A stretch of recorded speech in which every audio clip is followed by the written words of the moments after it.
Bonsoir à tous et bienvenue sur E-Tech Alsace. Alors, on continue nos séries d'entretiens. Alors, vous avez vu la semaine dernière, j'ai eu le plaisir de m'entretenir avec Michael Valentin au niveau de la méthode Elon. Donc là, on est vraiment dans les projets industriels en ce qui concerne la production de voitures électrique, mais qui s'élargit à tout un système industriel, notamment en France. Et aujourd'hui, on va parler d'un sujet complètement différent qui s'attelle aux énergies renouvelables et plus particulièrement la géoénergie. Et pour ce, j'ai le plaisir de m'entretenir avec Alice Chounier. Bonjour madame.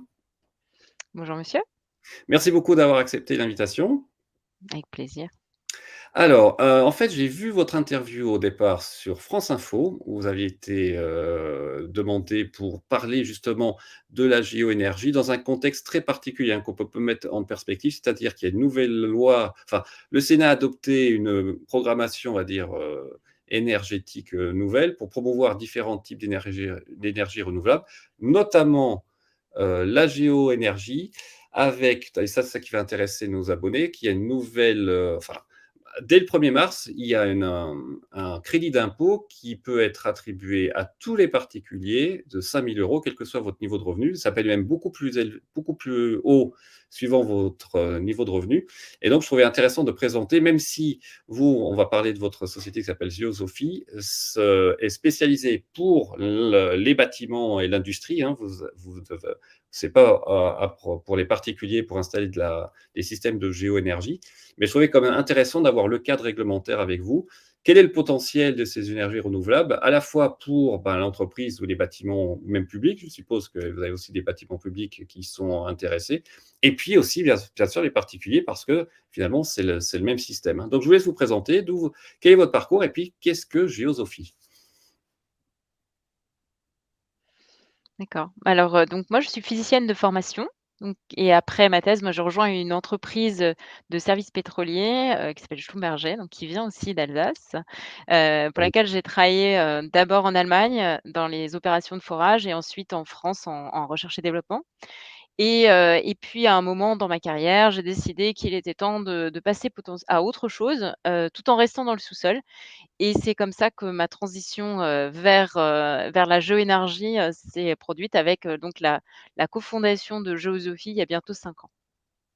Très bien. Pour Donc ouais. Géonergie, pour résumer, je vais mettre un peu après, sur votre site web, parce qu'on voit très bien comment ça fonctionne. Peut-être que je vais le mettre tout de suite d'ailleurs, parce que c'est quand même bien d'avoir des illustrations pour comprendre le principe même de la géoénergie. Donc il y aurait plusieurs solutions. Soit on se relie à une nappe souterraine et on va utiliser, l'énergie qui vient de cette nappe, qu'elle soit de la chaleur ou de la fraîcheur.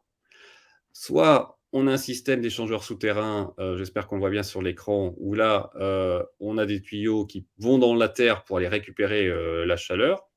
Ou alors et puis en plus, on pourra en parler, c'est qu'on peut installer en plus une pompe à chaleur pour réchauffer encore plus, on va dire l'eau ou l'eau qui a été réchauffée, ou rafraîchie d'une certaine façon aussi dans certains cas peut-être, pour alimenter en énergie, donc soit réchauffer, soit rafraîchir des bâtiments ou des maisons, c'est ça? Absolument, juste un petit point, donc effectivement, vous mentionnez que c'est de la chaleur ou de la fraîcheur. En fait, c'est vraiment l'inertie, du sol qu'on va chercher, donc sa température constante toute l'année, qui Mmh. est, enfin, relativement à la température de l'air, soit fraîche, soit chaude, mais elle, Voilà, elle est constante, donc typiquement constante. entre 12 et 15 degrés. Donc D'accord. 12 et 15 degrés, comme ce que vous affichez actuellement, ça peut permettre directement de rafraîchir si Mmh. on a des émetteurs, dans le bâtiment. C'est ce qu'on appelle du free cooling, du géocooling parfois. Mmh. En revanche, pour chauffer, c'est ce que vous expliquiez, pour chauffer 12-15 degrés, on sent assez vite que ça va pas suffire. C'est là qu'intervient une pompe à chaleur, sauf que par rapport à une pompe à chaleur qui utilise, les calories de l'air extérieur pour ensuite les transmettre au bâtiment, comme le cas des celles qu'on les pompes à chaleur traditionnellement qu'on a en tête, hein, les pompes à chaleur Mmh. aérothermiques sont les plus répandues. Mais Oui. là, on a un net gain en rendement, en COP, en coefficient de performance énergétique, parce qu'on va chercher beaucoup plus de calories dans de l'eau à 12-15 degrés que dans de l'air qui est, parfois même inférieur à 0 degré. Ouais, par exemple, Donc un COP, moi, pour les pompes, parce que sûrement les pompes à chaleur pour les particuliers, c'est souvent des RR. Moi, pour l'instant, pour mon cas, ça devrait plutôt être une aire eau, puisque j'ai un plancher chauffant avec de l'eau. Et effectivement, plus la température extérieure baisse, plus le rendement de la pompe diminue, puisqu'il y a moins de calories à extraire de l'air extérieur, évidemment, alors que ce n'est pas le cas pour l'eau enfin, ou les nappes qui se retrouvent. À quelle profondeur il faut aller vous pouvez nous préciser le type de système qu'on a, suivant que ça soit des nappes ou que ça soit Ouais. pas des nappes d'ailleurs? Ouais, alors, donc quand on va chercher donc on va peut-être raisonner par taille de bâtiment, Oui, également. Donc si on raisonne sur une maison individuelle, ce dont vous parliez au départ, dans ces cas-là, on va pas avoir d'énormes besoins de puissance et donc potentiellement, on va se contenter d'aller à une profondeur de 5 mètres. Alors là, c'est un échangeur qui n'est pas illustré encore sur notre ouais, site, vous faites bien de me le dire. Faudrait qu'on le rajoute. Donc ça fait partie des échangeurs souterrains fermés, au contraire, le d'accord. deuxième. Donc Ouais, c'est sauf qu'au lieu de faire des tubes comme ça, verticaux, on fait, plutôt des systèmes qui prennent, horizontaux. cette Ouais, forme-là ouais. alors non pas horizontaux, ils Ah ouais, restent verticaux.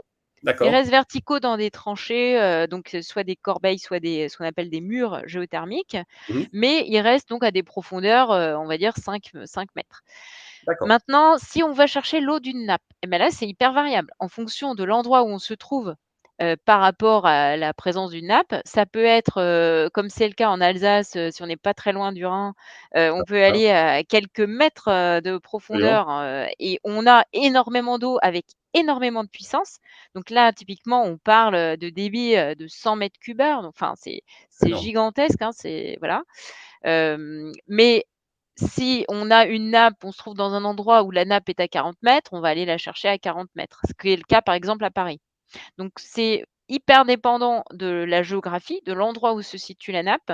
C'est très dépendant également des besoins parce que, si on a un bâtiment qui a beaucoup de besoins et la nappe qui débite le plus, elle est plus profonde, il va falloir qu'on aille, plus profondément. Donc pour les nappes, c'est une des raisons pour lesquelles on a développé typiquement les outils qu'on a développés, c'est que c'est impossible, comme ça de pouvoir dire à un endroit donné si on n'est pas sachant, sur ces notions thermie, quoi.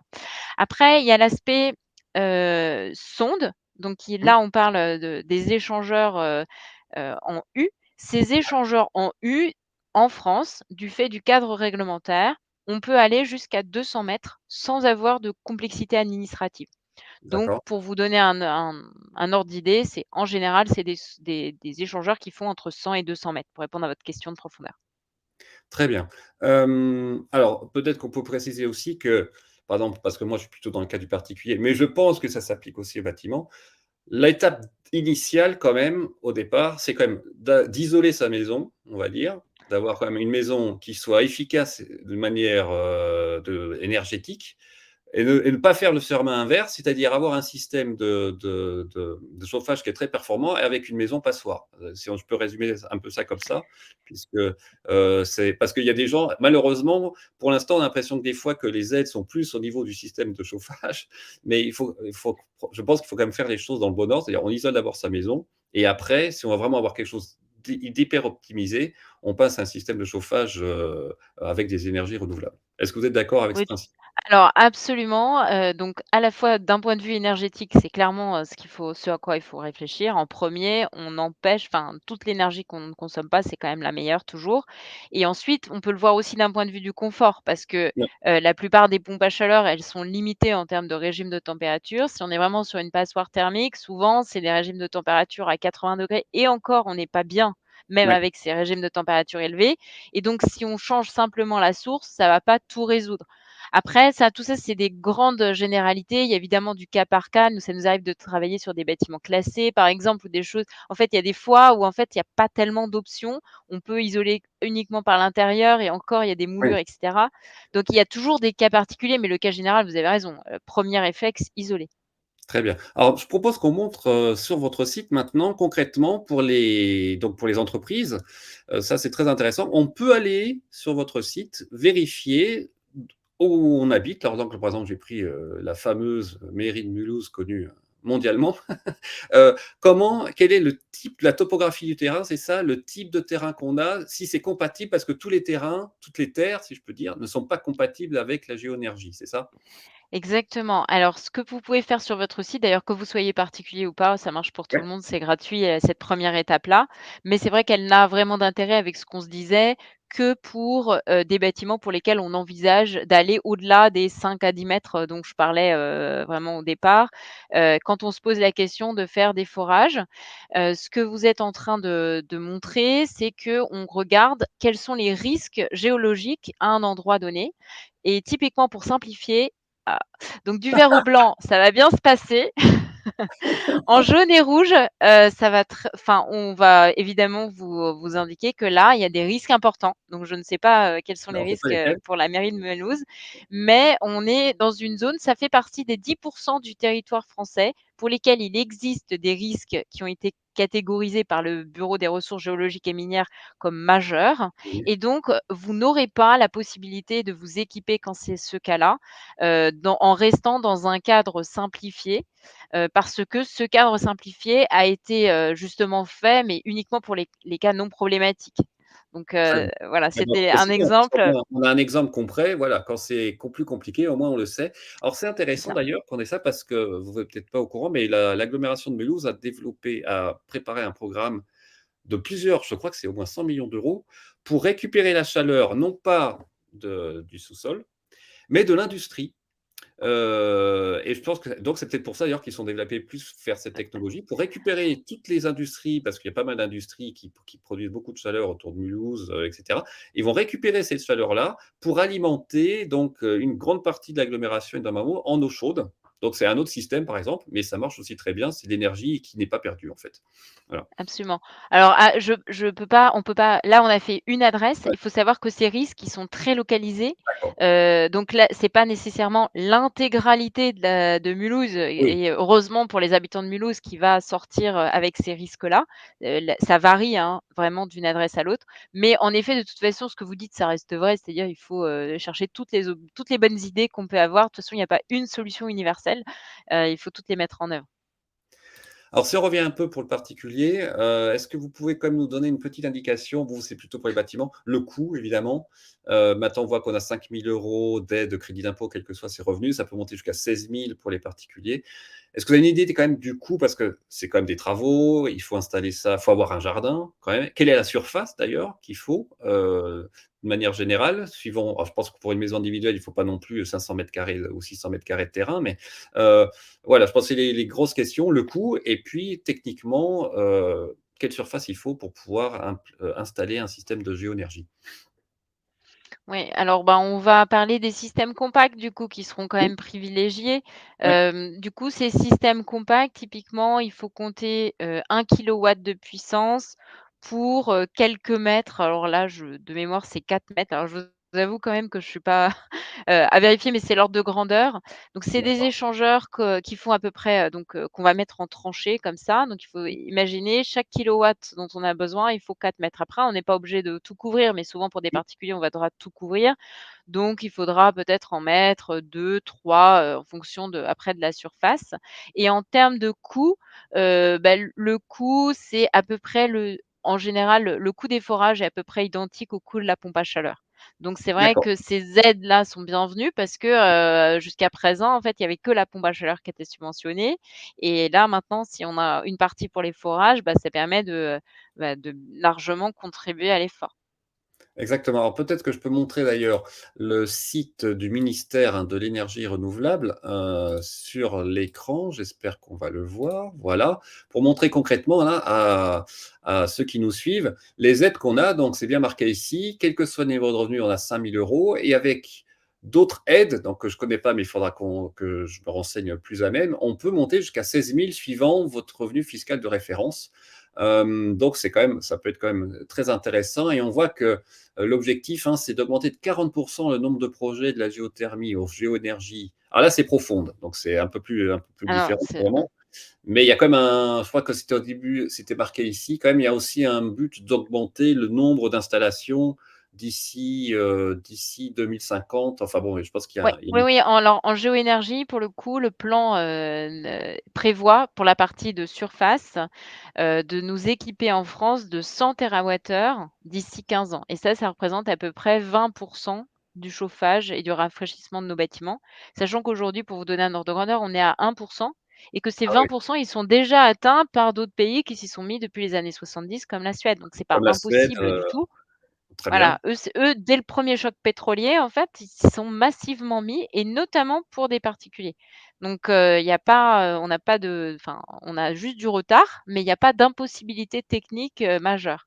Et puis on voit aussi l'intérêt d'un point de vue stratégique, énergétique puisque, alors j'en ai parlé aussi beaucoup sur ma chaîne des centrales nucléaires qui, sont à renouveler et que il va y avoir un gros investissement à faire. Si on chauffe avec la géoénergie, il y aura beaucoup moins de chauffage électrique et donc on aura aussi une demande d'énergie électrique pour le chauffage qui sera quand même nettement inférieure. Donc on voit aussi que ça peut avoir un impact, non seulement parce que c'est marqué sur le site web qu'on peut gagner par exemple jusqu'à 800 euros par an par rapport à une chaudière classique pour un particulier, mais là au niveau du global en France, on voit que la demande énergétique, la production, je pense, ça aura un impact aussi, puisque si on passe 100 TWh, ça commence à faire beaucoup. Actuellement, pour que les gens comprennent, au niveau de la France, là, on doit être à 50 gigawatts en instantané en production. Donc 100 térawatts, c'est quand même 100 beaucoup. TWh, attention, hein, mais Ouais. ouais, ouais, Donc ouais. c'est 50 gigawatts donc en instantané, donc ça ferait 50 gigawattheures, voilà, on va dire. Donc il faut multiplier par 24 heures. Mais on voit quand même que c'est une quantité d'énergie énorme qui pourrait nous aider aussi à avoir moins de, par exemple, de Ouais, centrales nucléaires. c'est Voilà. ça. Alors c'est vraiment une aide pour la souveraineté énergétique, absolument et juste pour vous remettre cet ordre de grandeur-là, c'était la quantité de gaz, russe. C'est aussi, Oui, c'est équivalent à oui. ça. Voilà, mais vous pensez 20 de notre chauffage et de notre rafraîchissement, c'est quand même, vous imaginez là, tous les bâtiments, on en prend un sur 5, on l'équipe.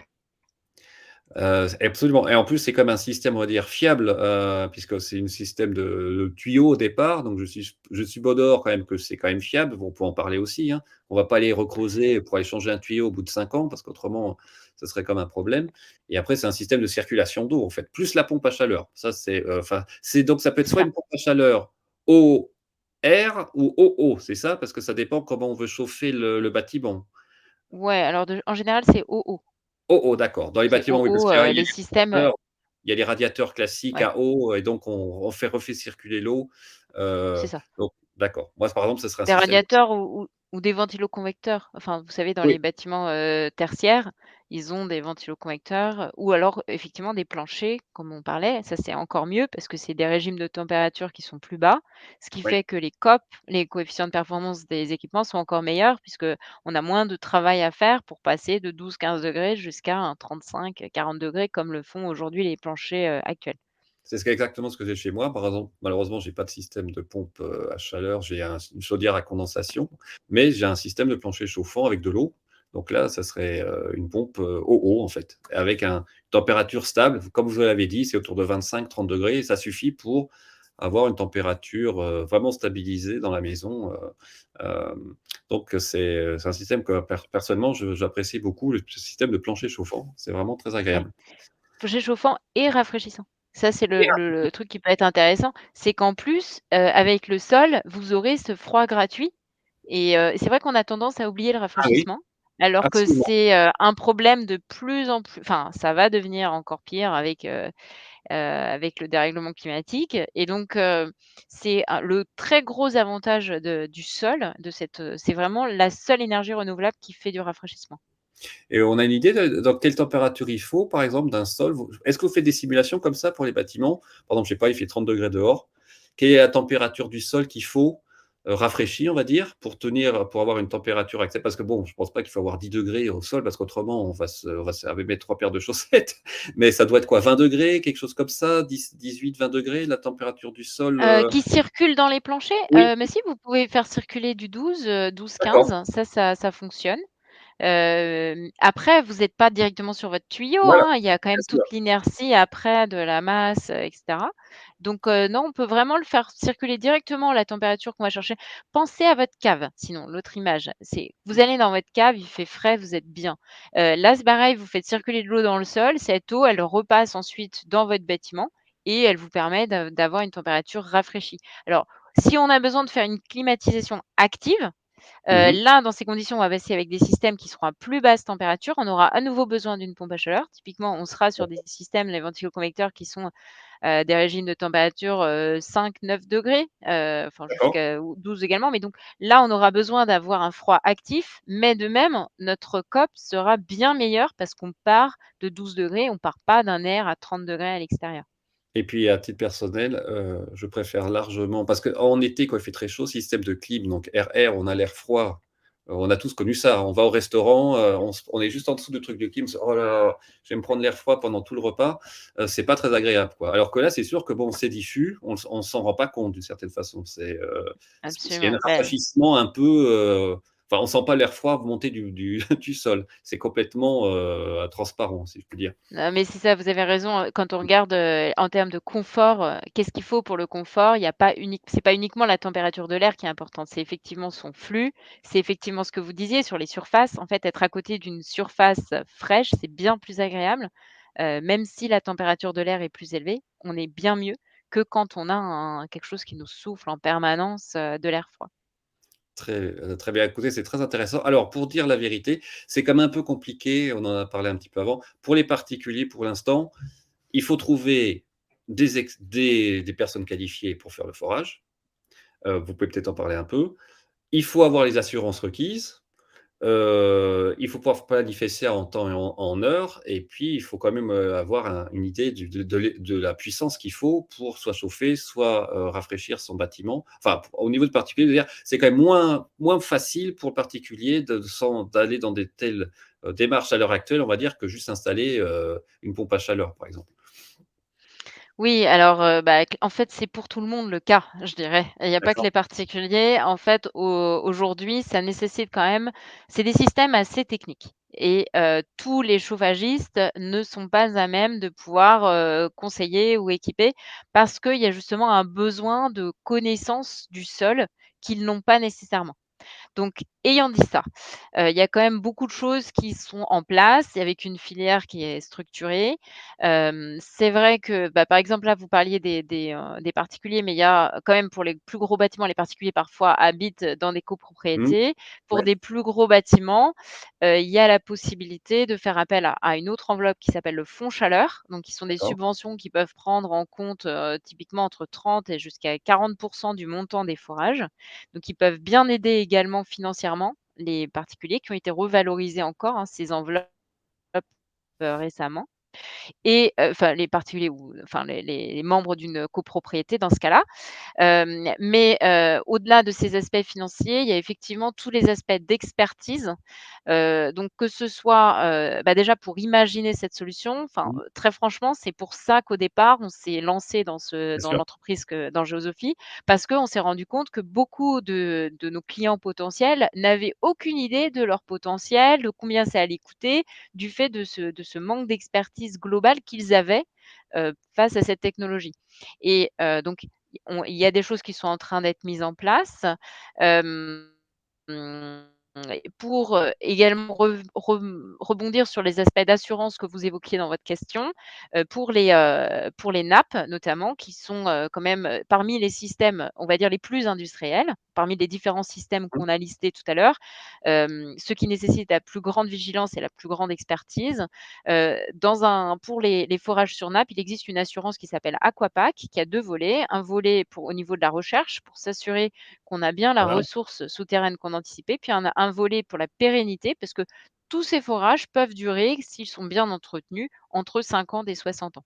Après, Mmh. alors là, j'ai fait un très vaste, panorama. Si on revient vers, les professionnels qualifiés, en fait, il y a un système en France qui s'appelle la qualification RGE, Ouais, qui permet d'identifier, bah, justement pour pouvoir obtenir les aides, les professionnels qui ont été accrédités, donc qui ont obtenu cette qualification, que ce soit des bureaux d'études, que ce soit des foreurs également et donc d'accord. là, on parle aussi à des particuliers donc on pourrait faut vraiment leur dire qu'il faut être vigilant sur les qualifications des entreprises auxquelles ils font appel, pour pouvoir ensuite bénéficier des aides et puis être certain que ce sont, des personnes qui feront le travail proprement. Alors, on a quand même un peu de chance parce qu'en Alsace, ça doit exister quand même. J'ai vu, hein, j'ai, un exemple dans mes liens YouTube où on a des puits de forage sur le site d'une centrale géothermique à Rittershofen, donc c'est pas très loin. Donc ça, on doit avoir une expertise, mais voilà. C'était juste pour vous présenter au niveau des particuliers, voilà, que c'est une solution qui existe, qui est vraiment dans le cas des énergies renouvelables, qui est durable et qui ça peut vraiment être intéressant, mais qu'il faut vraiment avoir un cadre avant de se lancer, de bien avoir donc les expertises requises, comme vous l'avez pour les professionnels ou les bâtiments publics. Donc, en tout cas, on voit que c'est un domaine qui va vraiment se. C'est vrai qu'en fait, c'est un peu dommage qu'on n'y ait pas pensé un peu plus tôt, qu'on le développe maintenant. Ça fait partie aussi du. On voit, c'est vrai, la Suisse, hein, je le revois pas mal, effectivement, parce que moi, je travaille en Suisse. Et puis la Suède, bon, bah là. Alors, l'Islande, eux, c'est encore plus facile pour eux, parce que là, c'est le paradis pour l'eau chaude.